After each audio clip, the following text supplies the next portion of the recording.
सरदर्द, मिर्गी, नशा, भूलने की बीमारी, अत्यधिक गुस्सा आना, घबराहट एवं नस की समस्याओं से अगर आप भी हैं परेशान तो मिलिए शहर के मशहूर साइकाट्रिस्ट डॉक्टर पंकज कुमार गुप्ता से। हमारा पता है डॉक्टर रामाजी चौधरी से 100 कदम पूरब, doctors colony Bahadiya road Siwan. संपर्क नंबर 85 399 43 151। सीवान के दयानंद आयुर्वेदिक मेडिकल कॉलेज के वर्तमान प्राचार्य डॉक्टर प्रजापति त्रिपाठी आज से 35 साल पहले चकमेबाजी करके कॉलेज की प्रिंसिपल की कुर्सी हथिया लिए थे और आज जब वो रिटायर होने वाले हैं तो प्रिंसिपल साहब ने एक ऐसा षड्यंत्र रचा है जिससे वो अपने बेटे सुधांशु शेखर त्रिपाठी को कॉलेज का प्रिंसिपल बना सकें। राजतंत्र में तो सुना था कि राजा का बेटा राजा बनता है, लेकिन सीवान के इस आयुर्वेदिक मेडिकल कॉलेज में यही फॉर्मूला अप्लाई किया जा रहा है। प्रिंसिपल का बेटा प्रिंसिपल बनेगा, चाहे इसके लिए नियमों को तार तार ही क्यों न करना पड़े। इस वीडियो को पूरा देखिए, कोई भी बात हमने हवा में नहीं कही है, पुख्ता आधार पर कहा है, बात तथ्य परक होगी। दयानंद आयुर्वेदिक मेडिकल कॉलेज सीवान की वेबसाइट पर प्रकाशित इस विज्ञापन को देखिए। वैसे तो यह विज्ञापन इस कॉलेज के प्राचार्य पद पर नियुक्ति के लिए है, मगर विज्ञापन के पीछे की मंशा आप जानकर चौंक जाएंगे। यह विज्ञापन सीवान के इस आयुर्वेदिक मेडिकल कॉलेज में व्याप्त भ्रष्टाचार का एक प्रमाण पत्र भी है। यह विज्ञापन पिछले 35 साल से इस कॉलेज के प्राचार्य डॉक्टर प्रजापति त्रिपाठी द्वारा की जा रही मनमानी का एक सर्टिफिकेट भी है। चलिए इस पूरे मामले को सिलसिलेवार ढंग से समझने की कोशिश करते हैं। दयानंद आयुर्वेदिक मेडिकल कॉलेज के प्राचार्य डॉक्टर प्रजापति त्रिपाठी आज से तकरीबन 35 साल पहले कॉलेज के प्राचार्य की कुर्सी पर विराजमान हुए थे। 35 सालों का उनका कार्यकाल भ्रष्टाचार के आरोपों से सना रहा। उनके ऊपर आरोप लगे कि वे चकमेबाजी से 35 साल पहले प्रिंसिपल की कुर्सी हथिया लिए और जब वो साल 2021 में 67 साल की उम्र में रिटायर होने वाले थे, उस वक्त भी उन्होंने कानून की आंख में धूल झोंकते हुए अवैध रूप से 3 सालों का सेवा विस्तार ले लिया। सेवा विस्तार पर हमने वीडियो बनाया था, डिस्क्रिप्शन में लिंक है, देख लीजिएगा, मामले को समझने में आसानी होगी। बहरहाल आज जब ये अवधि भी 28 फरवरी 2024 को समाप्त होने वाली है, तब प्रिंसिपल साहब ने एक नया दांव खेलते हुए अपने बेटे सुधांशु शेखर त्रिपाठी को भी गैर कानूनी ढंग से प्रिंसिपल बनाने की पटकथा लिख चुके हैं। यहां पर 2 बातें हैं। पहली बात कि प्रिंसिपल साहब की नियुक्ति आज से 35 साल पहले जो हुई थी उसे अवैध कैसे कहा जाता है, और दूसरी बात कि कैसे 35 साल बाद प्रिंसिपल साहब जाते जाते इस कुर्सी पर अवैध ढंग से अपने बेटे सुधांशु शेखर त्रिपाठी को बैठा देने के फिराक में लगे हुए हैं। पहले हम जान लेते हैं कि आखिर कैसे प्राचार्य डॉक्टर प्रजापति त्रिपाठी अपने बेटे सुधांशु शेखर त्रिपाठी की प्रिंसिपल की ताजपोशी की हर जुगत कर रहे हैं। कॉलेज की वेबसाइट पर प्रकाशित इस विज्ञापन को देखिए। इसमें प्राचार्य पद की नियुक्ति के लिए विज्ञापन दिया गया है। कायदे से तो प्राचार्य पद की नियुक्ति के लिए किसी राष्ट्रीय स्तर के अखबार में एडवर्टीजमेंट देनी चाहिए थी, मगर हमारी तमाम खोज के बाद किसी भी अखबार में प्राचार्य पद के लिए विज्ञापन नहीं दिखा, और संभवतः विज्ञापन दिया भी गया होगा तो किसी छोटे मोटे 1000-1500 कॉपी बिकने वाले अखबार में महज खाना पूर्ति करने के लिए दे दिया गया होगा, जो हमारी जानकारी में नहीं है। यानी भरसक प्रयास किया गया है कि इस बात की जानकारी कम से कम लोगों तक पहुंचे, और इसी मंसूबे से इसे कॉलेज की वेबसाइट तक ही महदूद रखा गया है। कहते हैं ना कि बेमन के बियाह कनपट्टी ले से नूर। गौरतलब है कि दयानंद आयुर्वेदिक मेडिकल कॉलेज की जिस शासी निकाय ने प्रिंसिपल की नियुक्ति के लिए यह विज्ञापन निकाला है, वो शासी निकाय ही अवैध है, गैर कानूनी है। यह शासी निकाय महामहिम राज्यपाल सह कुलाधिपति के आदेश का खुले तौर पर उल्लंघन करके बनाया गया है। ऐसे में सवाल उठता है कि एक अवैध रूप से गठित शासी निकाय को प्रिंसिपल की नियुक्ति का अधिकार कैसे प्राप्त हो सकता है। इस विषय पर भी हमने विस्तार में वीडियो बनाया है, लिंक डिस्क्रिप्शन में होगा। और अब इससे भी आश्चर्य की बात सुन लीजिए। जो शासी निकाय प्रिंसिपल की नियुक्ति करने जा रहा है, उस शासी निकाय की मंडली में वर्तमान में 3 ऐसे महानुभाव हैं जिनकी संलिप्तता सत्र 2019-20 में सरकारी नियम की धज्जियां उड़ाकर बिना नीट परीक्षा पास किए हुए 29 छात्रों के नामांकन में है। साथ ही कुछ जेन्युइन नीट पास किए हुए छात्रों के नामांकन को रोकने में भी है। और हम ऐसा नहीं कह रहे हैं, ऐसा राजभवन द्वारा गठित उच्च स्तरीय जांच कमेटी की रिपोर्ट में दर्ज है। आपको बता दें कि सीवान के दयानंद आयुर्वेदिक मेडिकल कॉलेज में 12 अक्टूबर 2022 को 22 घंटे तक जांच की गई थी और इससे पहले दरभंगा विश्वविद्यालय में भी 12 घंटे तक जांच चली थी और इस पूरे जांच प्रक्रिया की वीडियोग्राफी भी हुई थी। इसके बाद राजभवन में तमाम रिपोर्ट सबमिट कर दिया गया था। इस संबंध में भी हमने डिस्क्रिप्शन में लिंक दिया है, वो वीडियो भी आप देख सकते हैं। फिलहाल इस रिपोर्ट की चंद लाइनें पेश खिदमत है, मुलायजा चाहूंगा। इसमें लिखा है कि दयानंद आयुर्वेदिक मेडिकल कॉलेज व अस्पताल सीवान के वर्तमान प्रधानाचार्य डॉक्टर प्रजापति त्रिपाठी शासी निकाय के अध्यक्ष, सचिव एवं सदस्यों सहित तथा लेखा सहायक एवं नामांकन प्रभारी को 29 छात्रों के नामांकन में संलिप्तता को देखते हुए इस विश्वविद्यालय के प्राचार्य डॉक्टर प्रजापति त्रिपाठी को तत्काल प्रभाव से पदच्युत निलंबन करने के साथ विभागीय कार्यवाही की अनुशंसा करती है। साथ ही प्रधानाचार्य की योग्यता नहीं रहते हुए भी प्रधानाचार्य के पद पर बने रहने, वेतन प्राप्त करने एवं अन्य सुविधा प्राप्त करने एवं आर्थिक लाभ प्राप्त करने के एवज में उनसे वसूली करने की अनुशंसा करती है। इस जांच रिपोर्ट में तत्कालीन कुलपति professor Shashinath Jha, principal doctor Prajapati Tripathi, विश्वविद्यालय के रजिस्ट्रार, परीक्षा नियंत्रक के अलावा कुछ पदाधिकारियों और कर्मचारियों पर भी दंडात्मक कार्यवाही करने की अनुशंसा की गई थी।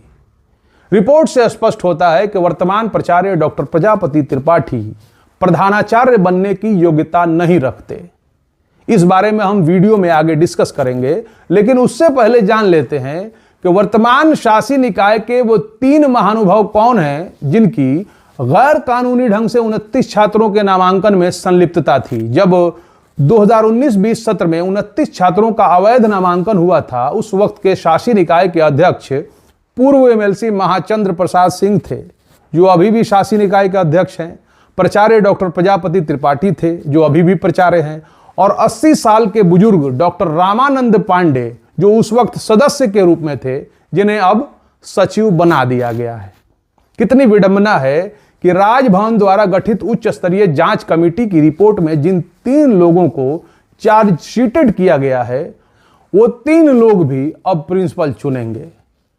आइए अब जानने का प्रयास करते हैं कि इस विज्ञापन में प्रिंसिपल के लिए अप्लाई करने के लिए क्या क्या शर्तें रखी गई हैं। मिली जानकारी के अनुसार आवेदन की अंतिम तिथि से महज 4-5 दिन पहले कॉलेज की वेबसाइट पर इस विज्ञापन को प्रकाशित किया गया था, जिसमें बीच में एक आध दिन छुट्टी भी थी।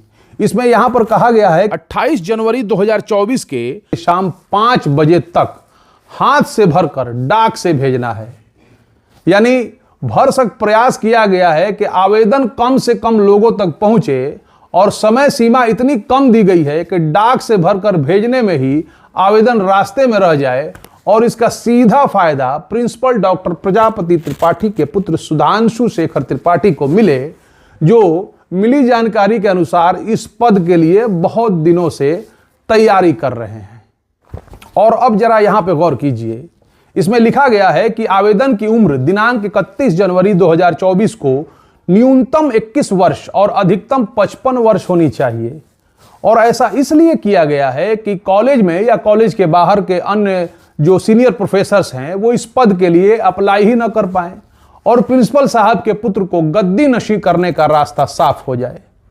जहां तक उम्र सीमा की बात रही, तो 16 फरवरी 2022 को प्रकाशित भारत के राजपत्र में प्रकाशित नियमों के मुताबिक कहीं भी उम्र सीमा की बात नहीं कही गई है। इस राजपत्र के पॉइंट सी को मैं आपके लिए पढ़ देता हूं। इसमें लिखा है, संस्था के प्रमुख पद के लिए योग्यता और अनुभव। संस्था के प्रमुख प्रिंसिपल या डीन या निदेशक पद के लिए योग्यता और अनुभव वही योग्यता और अनुभव होगा जो न्यूनतम 3 साल के प्रशासनिक अनुभव वाइस प्रिंसिपल या विभागाध्यक्ष या उप चिकित्सा अधीक्षक या चिकित्सा अधीक्षक आदि के साथ प्रोफेसर पद के लिए निर्दिष्ट की गई है। इसमें कहीं भी उम्र सीमा का कहीं कोई जिक्र नहीं किया गया है, उम्र सीमा की कहीं कोई बात नहीं आई है। Manual of Bihar universities laws में शासी निकाय के फंक्शन के लिए जो दिशा निर्देश दिया गया है, उसमें भी शासी निकाय को कहीं से ये अधिकार नहीं दिया गया है कि वे नियुक्ति के लिए उम्र सीमा को तय करें। अब जरा इस पॉइंट पर गौर कीजिए, यह पॉइंट सबसे महत्वपूर्ण है। इस पॉइंट में प्रिंसिपल की बहाली के लिए अन्य शर्तों के साथ एक शर्त यह भी रखी गई है कि एप्लीकेंट एमडी हो। कॉलेज के सीनियर प्रोफेसर्स को प्रिंसिपल की रेस से ही बाहर करने और प्रिंसिपल साहब के बेटे को प्रिंसिपल बनाने के लिए यहां भी खेला हुआ है, षड्यंत्र हुआ है। क्योंकि कॉलेज में कुछ सीनियर प्रोफेसर्स हैं जो एमडी नहीं हैं, मगर फिर भी वे प्रिंसिपल बनने की योग्यता रखते हैं। नियमों के मुताबिक 1/7/1989 के पहले बहाल हुए अध्यापकों के प्रमोशन के लिए एमडी की डिग्री अनिवार्य नहीं होगी। आपकी स्क्रीन पर देशीय चिकित्सा निदेशालय पटना ने यह बात एक आरटीआई के जवाब में कही है। साथ ही बिहार सरकार के स्वास्थ्य विभाग के संकल्प पत्र में भी यह बात दर्ज है, जिसे बिहार के असाधारण गजट में प्रकाशित करने का आदेश दिया गया था, मगर इन बातों को विज्ञापन में छुपा लिया गया है। जहां तक प्राचार्य पद के लिए एमडी की डिग्री के अनिवार्य होने की बात है, तो वर्तमान प्राचार्य डॉक्टर प्रजापति त्रिपाठी पिछले 35 सालों से कॉलेज के प्रिंसिपल हैं और वो खुद एमडी नहीं है। कहानी को थोड़ा फ्लैशबैक में ले चलते हैं। जब 35 साल पहले प्रिंसिपल की बहाली के लिए उस वक्त के एक अखबार में यह विज्ञापन निकला था। कॉलेज के कन्वीनर सह तत्कालीन जिला पदाधिकारी राम भजन सिंह ने यह विज्ञापन राष्ट्रीय स्तर के एक अखबार में निकलवाया था, जिसमें प्राचार्य पद के लिए मास्टर उपाधि या समकक्ष यानी एमडी डिग्री अनिवार्य थी, मगर वर्तमान प्राचार्य डॉक्टर प्रजापति त्रिपाठी के पास एमडी की डिग्री तो थी नहीं। इस तथ्य को स्वयं डॉक्टर प्रजापति त्रिपाठी ने न्यायालय में स्वीकारा है। स्क्रीन पर है, देख लीजिए। तो फिर यह सवाल उठता है कि उनकी बहाली 35 साल पहले हुई कैसे। इसमें भी उन्होंने एक बड़ा खेल खेला था। प्रिंसिपल डॉक्टर प्रजापति त्रिपाठी ने रिश्ते में अपने ससुर डॉक्टर रामानंद पांडे को अपने रसूख से उस वक्त कॉलेज का सचिव बना दिया और फिर दोबारा उस वक्त के हिंदुस्तान पेपर में प्रिंसिपल के पद के लिए वैकेंसी निकाली गई। गौर से देखिए, इस पेपर को डेट तारीख सब मेंशन है। इस पेपर में सचिव डॉक्टर रामानंद पांडे ने एक विज्ञापन दिया है जिसमें एमडी अथवा पीएचडी कर दिया गया, और ऐसा इसलिए किया गया कि डॉक्टर रामानंद पांडे अपने दामाद डॉक्टर प्रजापति त्रिपाठी को कॉलेज का प्राचार्य बना सकें, और ऐसा हुआ भी। डॉक्टर प्रजापति त्रिपाठी बिना एमडी किए ही दयानंद आयुर्वेदिक मेडिकल कॉलेज सीवान के प्रिंसिपल बन गए। और आप पूछेंगे कि कोई बिना एमडी का पीएचडी कैसे कर सकता है, मगर डॉक्टर प्रजापति त्रिपाठी के लिए कुछ भी मुश्किल नहीं है, वे कुछ भी कर सकते हैं। डॉक्टर त्रिपाठी मेरी जानकारी में इकलौते ऐसे शख्स हैं जिन्होंने बिना एमडी के ही पीएचडी कर लिया है। बीए एमएस के बाद सीधा पीएचडी। बिना एमडी के पीएचडी करना प्रिंसिपल साहब की पीएचडी डिग्री पर भी सवालिया निशान खड़ा करता है। 2014 में भी राजभवन के निर्देश पर विश्वविद्यालय ने एक जांच कमेटी बनाई थी, जिसमें सदस्य के रूप में 2 विश्वविद्यालयों के कुलपति भी थे। उस जांच कमेटी ने भी बिना एमडी किए पीएचडी करने पर बिंदु संख्या 29 में गंभीर सवाल उठाते हुए डॉक्टर प्रजापति त्रिपाठी पर कड़ी कार्रवाई करने की अनुशंसा की थी। उसी पीएचडी की डिग्री जिसके आधार पर डॉक्टर प्रजापति त्रिपाठी आज से 35 साल पहले कॉलेज के प्रिंसिपल बने थे। कुल जमा बात यह है कि जब प्रिंसिपल साहब को 35 साल पहले प्रिंसिपल बनना था तो एमडी की डिग्री अनिवार्य नहीं थी। जब अपने बेटे को प्रिंसिपल अब बनाना है तो 35 साल बाद नियमों का हवाला देकर एमडी की डिग्री अनिवार्य कर दी गई है। एक षड्यंत्र आपको और बताते हैं। जैसा कि मैंने अभी आपको बताया कि 35 साल पहले जब डॉक्टर प्रजापति त्रिपाठी को प्रिंसिपल बनना था तो उन्होंने शासी निकाय का सचिव नाते में अपने ससुर डॉक्टर रामानंद पांडे को बना दिया था और प्रिंसिपल बन गए थे।